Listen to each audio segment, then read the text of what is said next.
تو آپ سب کو میری طرف سے ویلکم۔ آج ہم دیکھتے ہیں کہ ہم خوش کیسے رہ سکتے ہیں۔ خوش رہنے کا فن بھی تو آنا چاہیے۔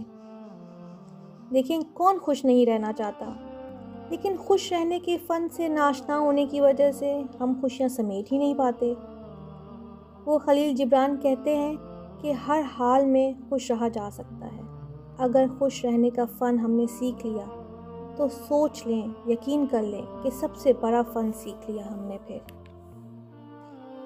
پتہ ہے خوش رہنا پریشان رہنے سے زیادہ آسان ہے، لیکن اس کو سیکھنے سے پہلے ہمیں کچھ باتیں ذہن میں رکھنی پڑیں گی۔ دیکھیں، انسان تب خوش نہیں رہتا جب اسے وہ مل رہا ہے جو وہ نہیں چاہتا، اور جو وہ چاہتا ہے وہ تو اسے مل ہی نہیں رہا۔ اور ایک طرف انسان جو ہے دوسروں سے بہت توقعات رکھتا ہے، تبھی بھی وہ خوش نہیں رہ سکتا۔ پھر انسان جو ہے اپنے اوپر کنڈیشنز لگا لیتے ہیں، یعنی ہم اپنے اوپر کنڈیشنز لگا لیتے ہیں کہ جب فلاں چیز مل جائے گی تب میں یقیناً بہت خوش ہو جاؤں گا۔ ایسا نہیں ہوتا، اور وہ چیز مل بھی جائے تو انسان کو کوئی خاص خوشی نہیں ہوتی۔ پھر یہ کہ انسان چھوٹی چھوٹی باتوں کو بہت بڑا کرنے کا عادی ہو جاتا ہے، وہ کبھی بھی خوش نہیں ہوتا۔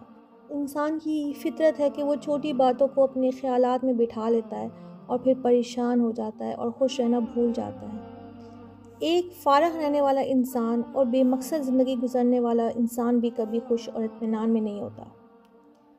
وہ شخص بھی کبھی خوش نہیں ہو سکتا جس کے رویے میں لچک نہ ہو۔ ان وجوہات پر غور کریں، کیونکہ یقین جانیں خوش رہنا بڑا ضروری ہے، کیونکہ لوگ اس انسان کو پسند کرتے ہیں جو خوش رہتا ہے۔ جب آپ خوش ہوں گے تو پھر آپ دوسروں کے ساتھ بھی مہربان ہوں گے، ہمدرد ہوں گے، آپ کا رویہ مثبت ہوگا۔ آپ دوسروں میں خوشی تب ہی پھیلا سکتے ہیں جب آپ خود خوش ہوں۔ وہ ایک مشہور کہاوت ہے اگر تم ہنستے ہو تو ساری دنیا تمہارے ساتھ ہنستی ہے، لیکن اگر تم روتے ہو تو یہ کام تمہیں اکیلے ہی کرنا پڑے گا۔ دنیا میں بڑے عظیم ترین لوگ گزرے ہیں، لیکن ان کے چہروں پر بھی برے سے برے حالات میں بھی مسکراہٹ رہتی تھی۔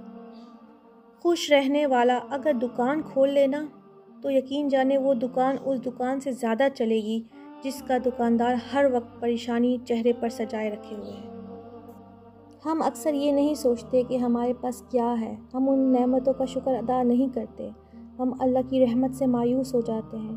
اللہ تعالیٰ تو خود قرآن میں فرماتا ہے کہ میری رحمت سے نا امید نہ ہونا، کیونکہ پر امید لوگ ہی خوش رہتے ہیں۔ دوسروں کی غلطیوں کو نظر انداز کرنے کی عادت اپنائیں۔ یاد رکھیں کہ پھول اور کانٹے ایک ہی پودے میں تو اگتے ہیں۔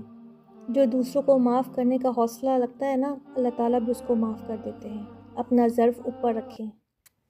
خلیل جبران کا ایک بہت ہی پیارا جملہ ہے کہ انسان اپنے مال سے کسی دوسرے کو بہت تھوڑا دیتا ہے، لیکن وہ اپنی ذات سے بہت کچھ دے سکتا ہے۔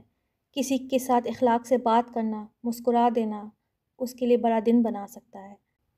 تو اپنی اس چھوٹی سی زندگی میں خوشیاں بانٹیں، اس طرح دوسرے آپ کی خوشی کا باعث بننے لگیں گے۔ الحمدللہ۔